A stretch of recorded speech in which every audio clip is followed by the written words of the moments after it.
Welcome to the Aftershow, and here we're with George, and so it's going to be me and Columbus, and we're going to be asking questions. Any questions that you guys have in the chat as well, we're just going to address it. So to begin with, I'm the Cheo Tuition Ambassador, and I'm also an Amos Bursary student in Columbus. Hi everyone, I'm in year 11, love public speaking, love debating, and I'm really excited just to speak with George today, learn and hopefully answer all the questions, or ask George all the questions that you've got.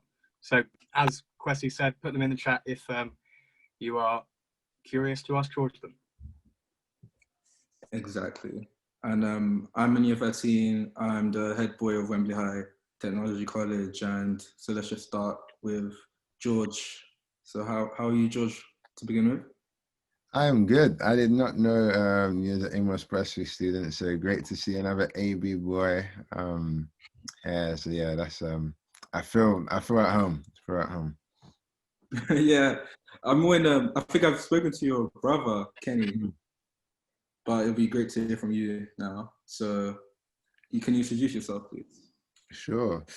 So my name is George Imafidon. I'm the co-founder of Motivez, which is essentially an organization that helps connect young people like yourselves with some of the biggest brands in the world, the Googles, the Microsofts, and so forth, to give you the opportunities and help you reach your full potential. In terms of where things started, so I've kind of, from I would say year 11 or so, I think every single summer I was working at one of these companies, across engineering, technology, finance, consulting, not because I never knew what I really wanted to do.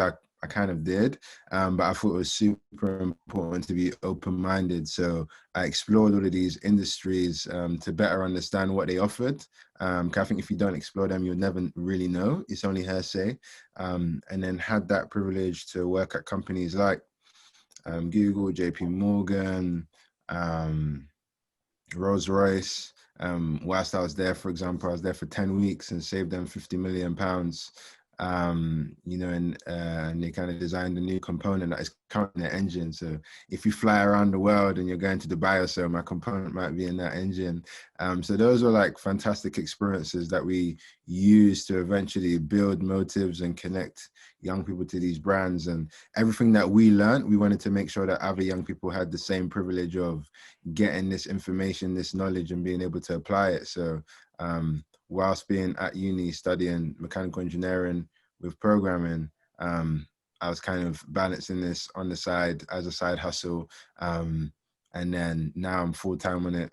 Now I've graduated from UCL. So it's a huge privilege. And yeah, thank you for having me today. Yeah, great to have you, George. So I'd love to know, where your passion for STEM all started. What was your first business venture, or the first time that you really knew, engineering and STEM is something I wanted to go into? Yeah, great question, Columbus. So I actually started off as the local mechanic in Peckham. I was that guy, kind of just taking bikes apart. Most of the bikes weren't mine, to be honest. I'd take my mum's money to fix other people's bikes, and I just did it for free of charge. It was something that I just loved doing. And then when I got a chance in year 9 to choose my options, engineering was luckily one of the options. So it was either that or motor mechanics. My brother told me don't do motor mechanics. So I kind of did engineering because that was more broad. And I thought I'd probably end up doing an engineering degree after. So it kind of made the most sense. So that was my first encounter with kind of engineering. It was just really solving people's problems because the bike shop was too expensive, right? And I think that's what engineering is. It's really trying to make the most out of limited resources, and applying some element of science to it. So there's a method to the madness, really. That's kind of how I see it. And then, yeah, I just really started exploring STEM from that point, I think, on after year 9. And then obviously studied maths and all the sciences and A levels, and then yeah, went on to do mechanical engineering at uni. It was a pretty natural transition. Most people don't study engineering in GCSEs. They might do triple science or so, which I didn't do. I did double, but that was my first encounter. Yeah, being a local mechanic in Peckham. It sounds like from a young age, well, you're talking about year 9, how you use STEM, but it also has this sense of entrepreneurship. And Mm. we just came from one of our webinars, and I would like to ask you, can anyone be an entrepreneur, or do you think it's born, or is it made? There's definitely a bit of both. It's definitely not a black and white response. I think some people are more, some people are more capable of taking risk and not feeling so much anxiety and so forth. They're just very curious. They just want to explore and always experiment. I think that's what an entrepreneur ultimately has to do. They have to have, what they call the growth mindset, right? We kind of call it the Motivez mindset. Just being able to constantly explore what is new. No outcome is final. It's not failure. It's not good or bad. It's just good is good. And you're just constantly iterating and trying to make things better. So I personally think it's a bit of both. Having that mindset can be acquired by anyone. Anyone can have that growth mindset or the Motivez mindset, entrepreneurial mindset. And once you have that, you're on your way. I think it's a mindset more than anything else. But some people can just manage that pressure better than others, I would say. Yeah, really interesting. Yeah. So interesting. You mentioned risk in your answer there, George. Do you think risk is a part of entrepreneurship? Is the level of risk directly proportional to your success in your venture? So when it comes to risk, even it's interesting because when you're young, like ourselves, so I'm 23 now, with very little responsibilities. You probably don't contribute to rent just yet. There's very little that you really have to do. To some extent, I could argue that it's not even much of a risk right now. Right now, it's the time to have the most high risk behavior, I believe, in your 20s and beforehand. That is the time, because later on, you're just going to feel more and more pressure. And as an entrepreneur, you always have to take so-called risk. But as a young person, I don't really think it's that big. Like, our starting Motivez, the only risk really was our capital, which, for every venture, you will need to essentially raise a little bit of money at times. Sometimes from friends and family. I think like 7 of us got together, put some money in. My co-founder was working at Tesco, part-time, doing night shifts, saving some of that money to reinvest it into the business and make our app. Those were the risks, and I don't think that was that big. It could go wrong, essentially. That's the only thing. It could go wrong, and you might not win. On kind of on the face of it, but it's something that you're gonna learn. So I think the risk is worth it.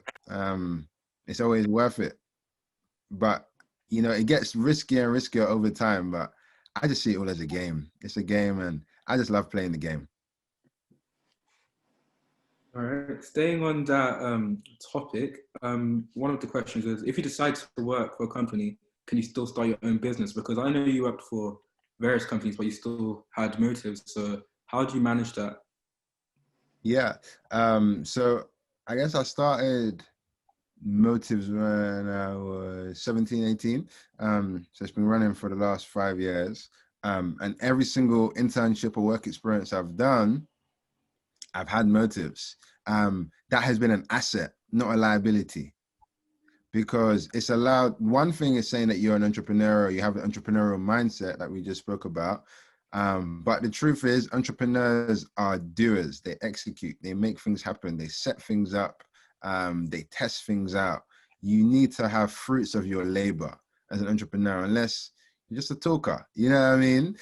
So ultimately, if you want to show the person you're working with that you're not just a talker, create something. build something as small as it might be. It might be an Instagram page to begin with, and you're working towards getting your first few hundred followers, whatever it might be, or building a website to showcase what you do. I think that's what it's really about. So yeah, I would say overall, working in a company is an asset when you have something, especially if it's just a side hustle, you know, and it's not any time that you work full time on just yet.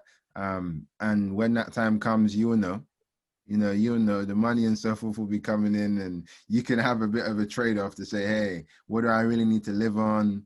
And based upon what I need to live on, is that coming in now? What do I need to do to get there? And as long as you have some roadmap to do it, give it a go. That's another risk, you can say. That might not work out, but I personally think you're more qualified than the person that didn't do it.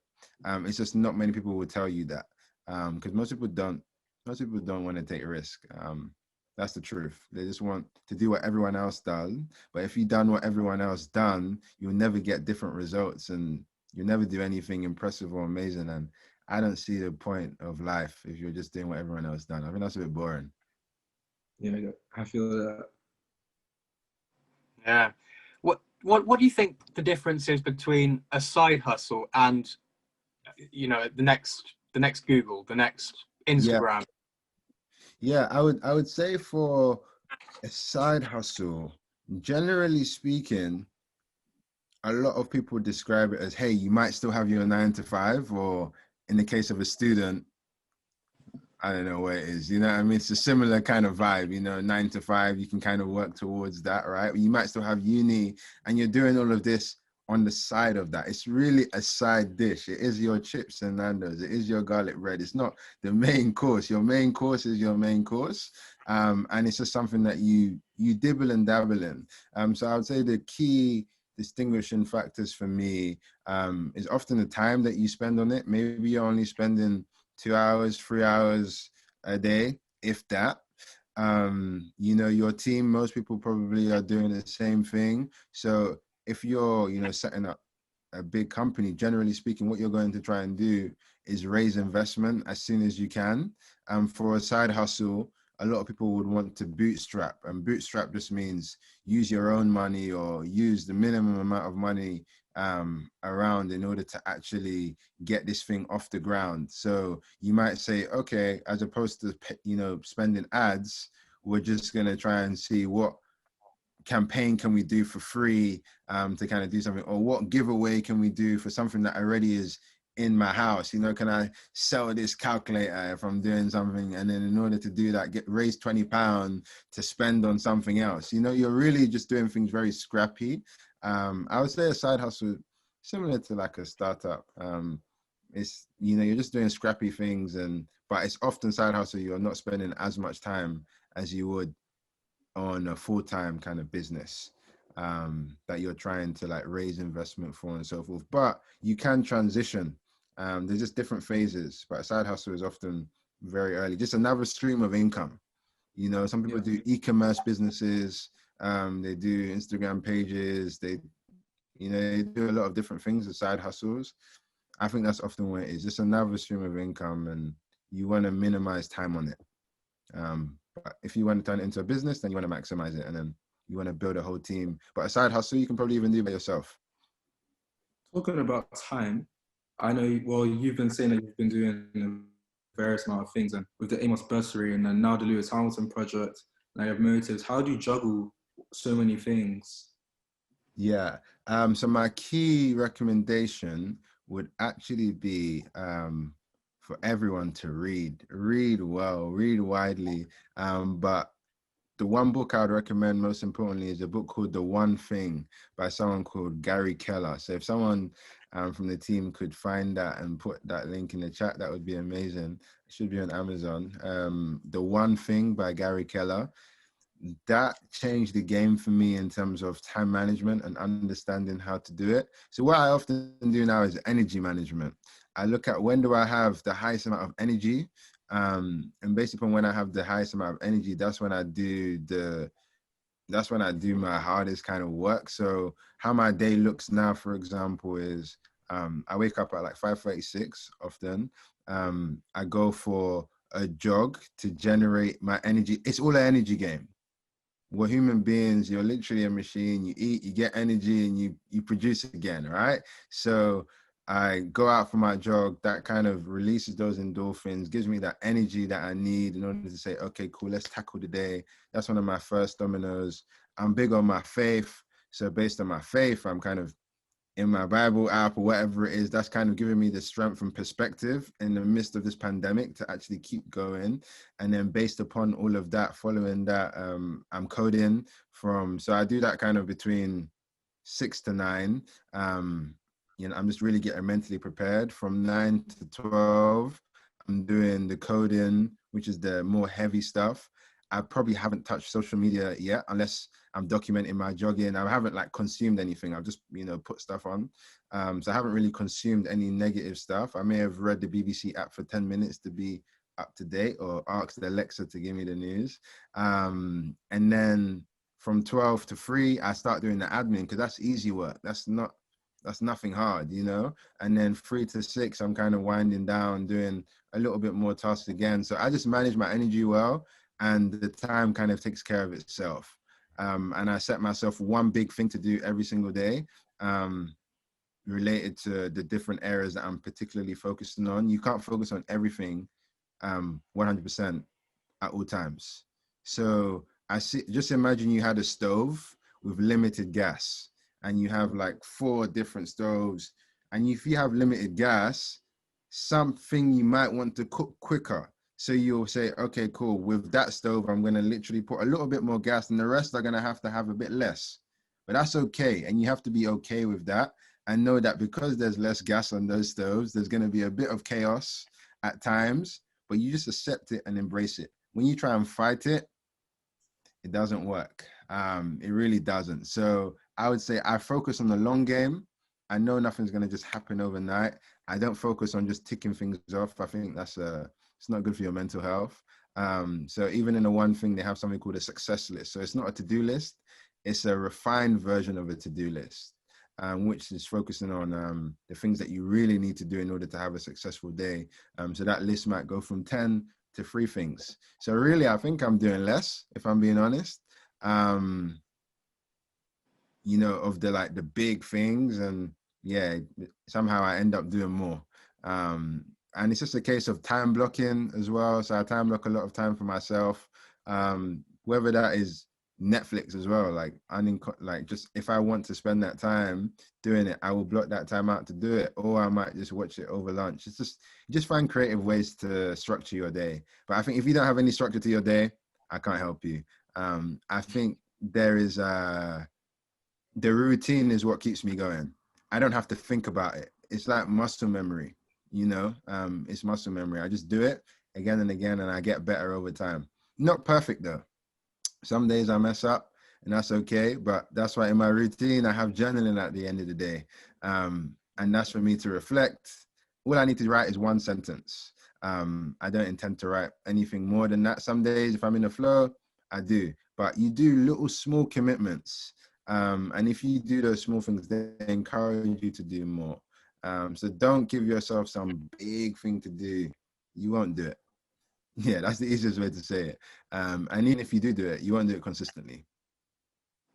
So I care more about consistency, and as long as I'm doing that, I'm fairly happy. Yeah.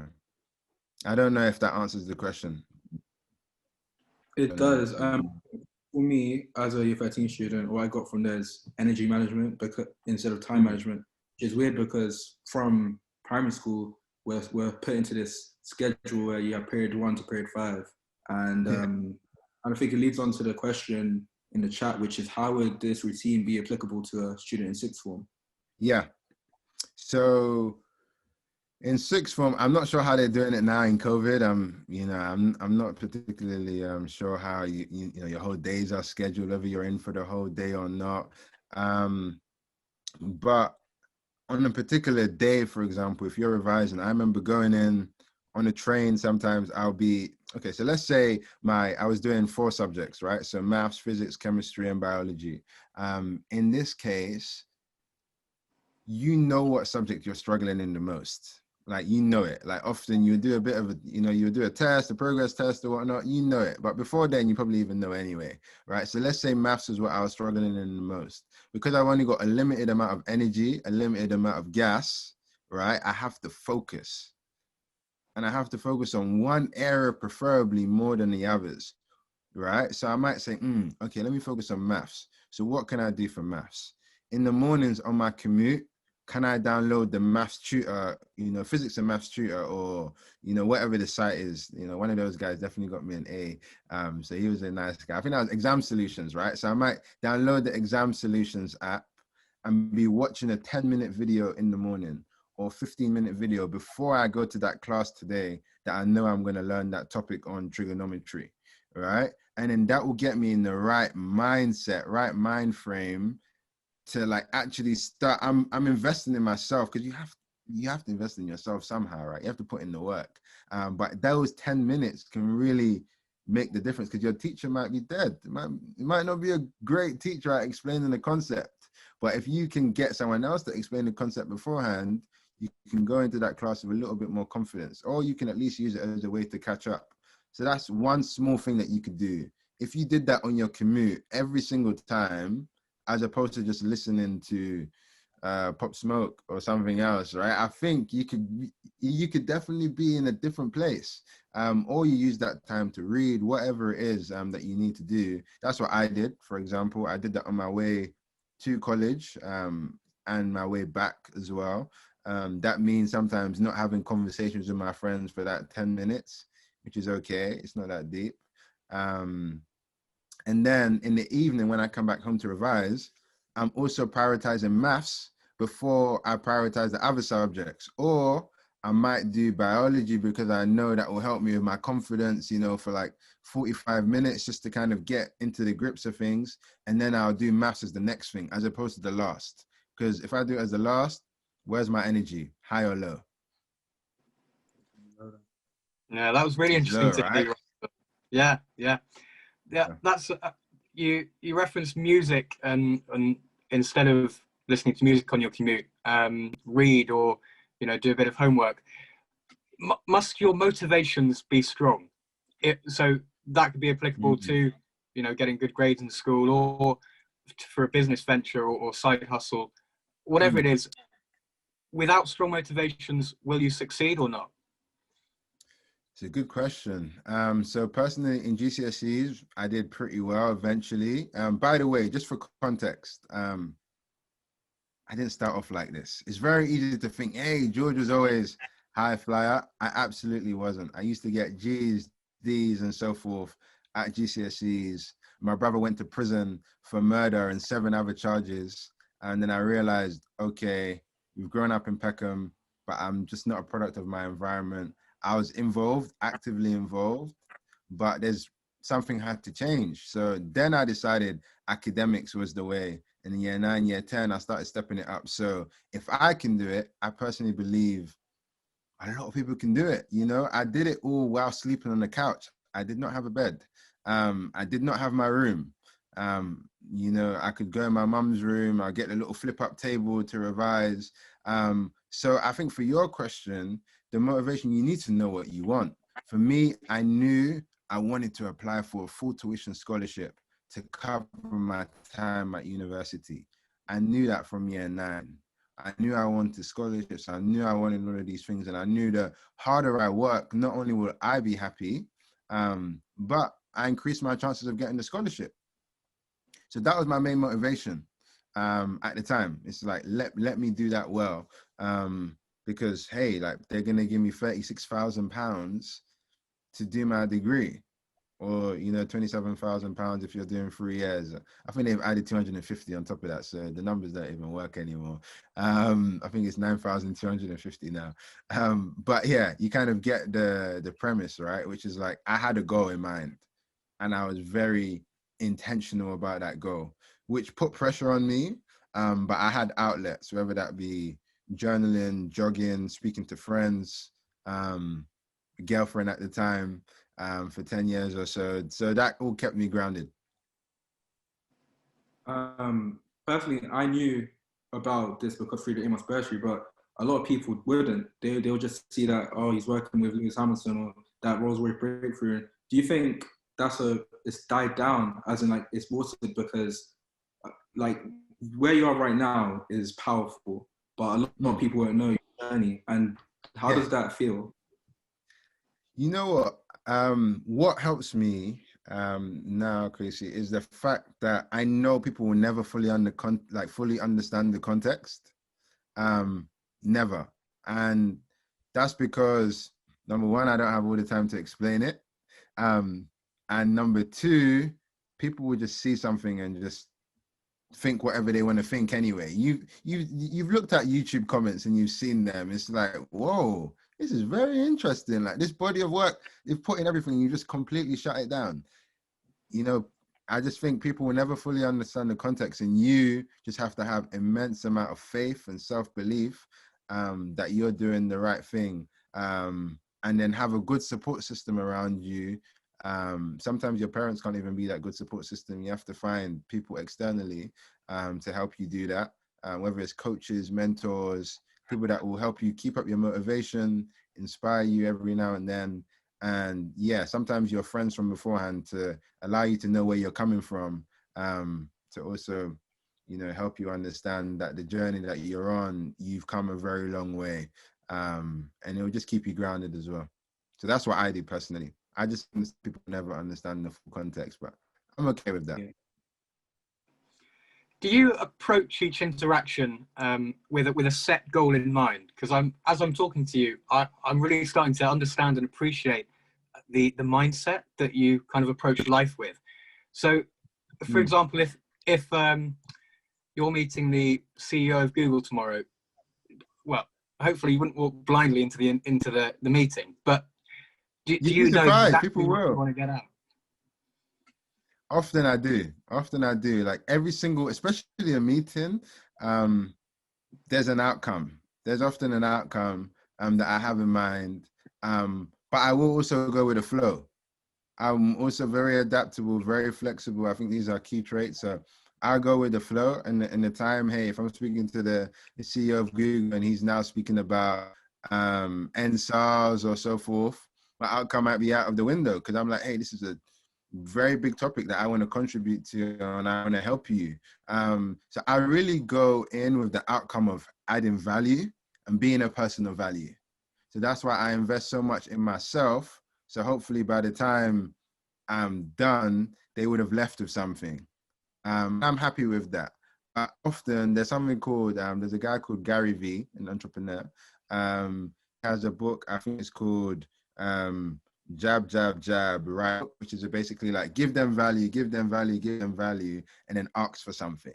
And I think that's a nice way to do it. You just give, focus on service and being selfless. And then people will ultimately want to buy your product or to help you in one way or another. I don't do it so that they can buy it. I do it just because I want to help. I fix bikes because I wanted to fix bikes, and that's helped me along the way to now work with Lewis Hamilton eventually, which I always wanted to work in Formula One. That was always a dream. So to be able to kind of do something like that is, yeah, it's phenomenal. But everything I do, very intentional. But a lot of times I'm just trying to serve, if I'm being honest, Columbus, yeah. To round up, there's a question which is any links or trust to do a full term tuition scholarship if you have one off the top of your head? Personally, I got my full tuition scholarship through Southwark Council. So if you don't live in Southwark Council, move here. But that's all I know in terms of like that full tuition scholarship. You have the Black Heart Foundation, which is not just for Black people. It's more about your situation in terms of like just how you've grown up. So they kind of don't really consider race as the factor. So if you've kind of gone through one hardship or another, the Black Heart Foundation is one. Obviously, we've got Scholarship Hub in there already. You've got Grant Ferry, which I think is another organization. And then someone said, if you're doing STEM degrees, yeah. So a lot of the degrees, so for example, my degree in mechanical engineering of programming, you have the Institution of Mechanical Engineers. They will give scholarships. So there's a lot of opportunities. Even the Royal Academy of Engineering gives scholarships. It really just comes down to what you're studying. And as soon as you understand what you want to study, you can just see all the opportunities that are there and ask questions. And feel free to hit me up with a DM in particular if you kind of have any particular questions on that. I'm more than happy to kind of help on that front. I think on behalf of everyone here, you're my role model, because through the Amos Bursary and the work with Lewis Hamilton, so I'm so proud to have done this interview with you for sure. A pleasure. Yeah. What are the final words of wisdom you would leave our audience on, George? Because this is all around building your side hustle, and I think a lot of people consume but don't produce. I would say get some skin in the game. Get some skin in the game. Actually create something, do something. If you show me that you've done something, I'm way more willing to speak to you and give you support. And I think everyone is, because they know that you've already got some skin in the game. If you don't, then you just sound like everyone else that is just talking. So I guess even like, you know, yourselves, Columbus and Kwesi, you guys have actually put yourself up to do something like this, which now gives us an opportunity to speak. Now, if you message me privately for an opportunity, I'm very likely to say yes, right? Or try and support, because you put yourself forward, you got skin in the game. So I believe that's the way to go forward if you want to kind of build a side hustle. But yeah, thank you all for having me. It's been a privilege.